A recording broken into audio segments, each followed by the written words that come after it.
నమస్తే, నేను ప్రశాంత్.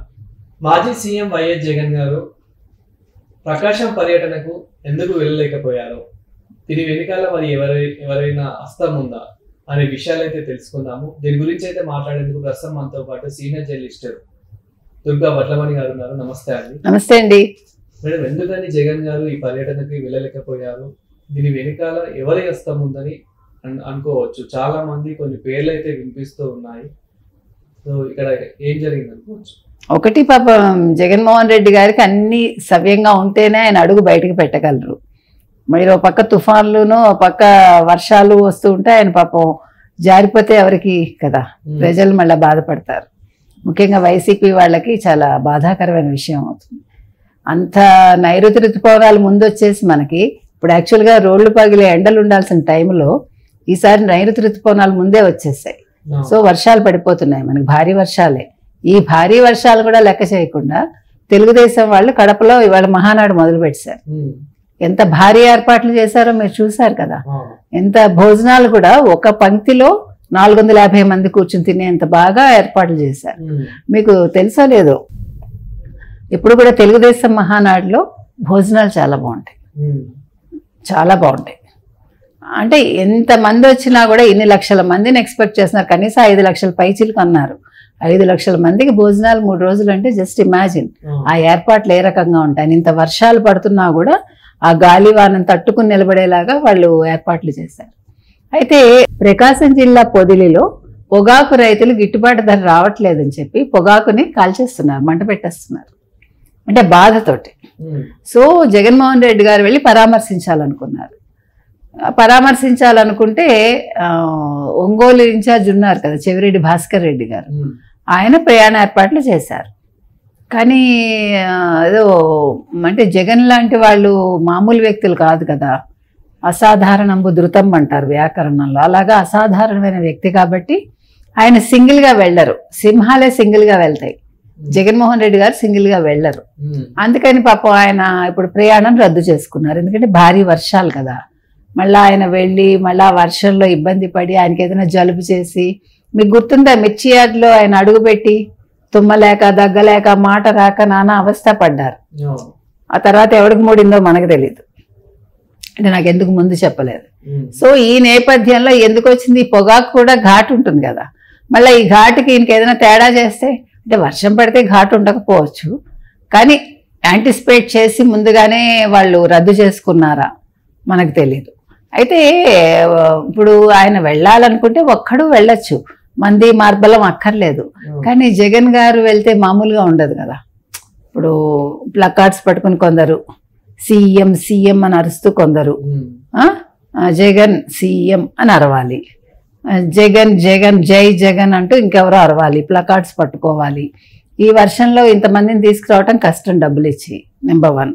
నెంబర్ 2, జగన్ గారికి మళ్ళా తడిసిపోతే మొక్క మొలుస్తాడు ఆయన, అదో బాధ.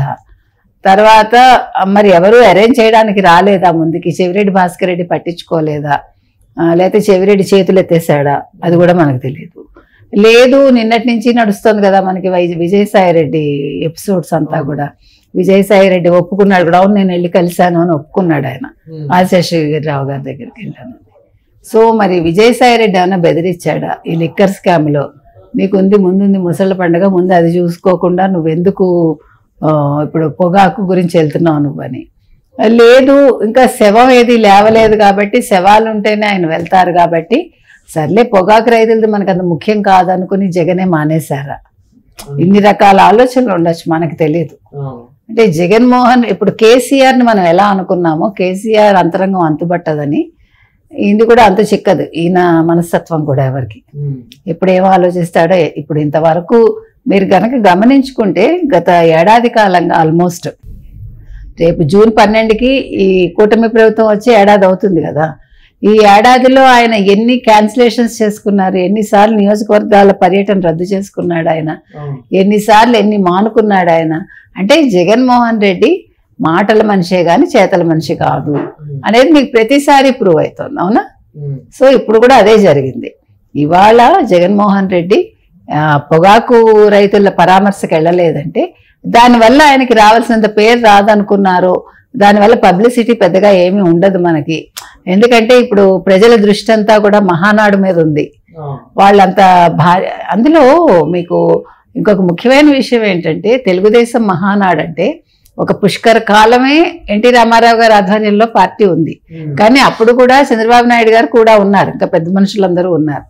గత 30 ఏళ్లుగా ఒంటి చేత్తో చంద్రబాబు నాయుడు గారే నడుపుతున్నారు మహానాడు. ఈసారి లోకేష్ కూడా తోడయ్యారు. ఇప్పుడు లోకేష్ మాట మీదే కడపలో పెట్టడం జరిగింది. అంటే కడపని ఇవాళ మహానాడు ద్వారా తెలుగుదేశం కైవసం చేసుకుంది. ఎందుకంటే గతంలో మీకు 2004, 2009, 2014లో ఒక్క సీటుకే పరిమితమైంది తెలుగుదేశం.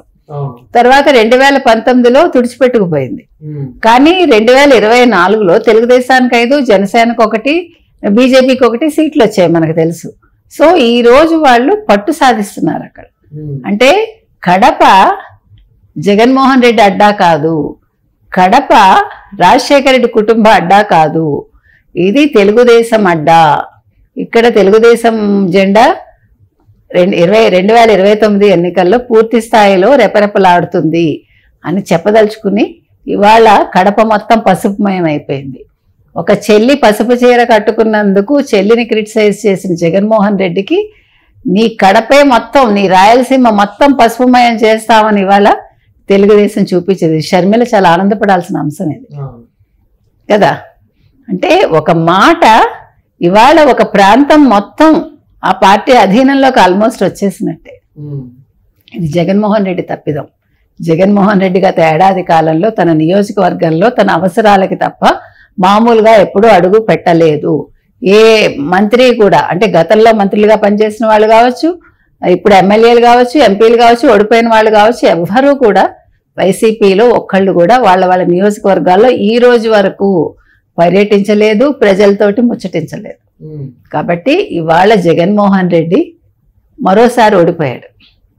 ఎందుకంటే ఇవాళ పొగాకు రైతుల దగ్గరికి వెళ్ళి మాట్లాడి ఉంటే నీకు ఎంత మైలేజ్ వస్తుందనేది పక్కన పెడితే నీకు కొద్దో గొప్ప ఒక సేవ్ ఉండేది, కొద్దో గొప్ప నీకు ఒక విలువ ఉండేది. ఇవాళ భయపడి నువ్వు దాంకున్నావు అంతే. కాబట్టి ఇది జగన్మోహన్ రెడ్డి ఓటమికి తార్కాణం. మహానాడు తరఫున తెలుగుదేశానికి దక్కిన విజయం ఇది. Thank you. Thank you.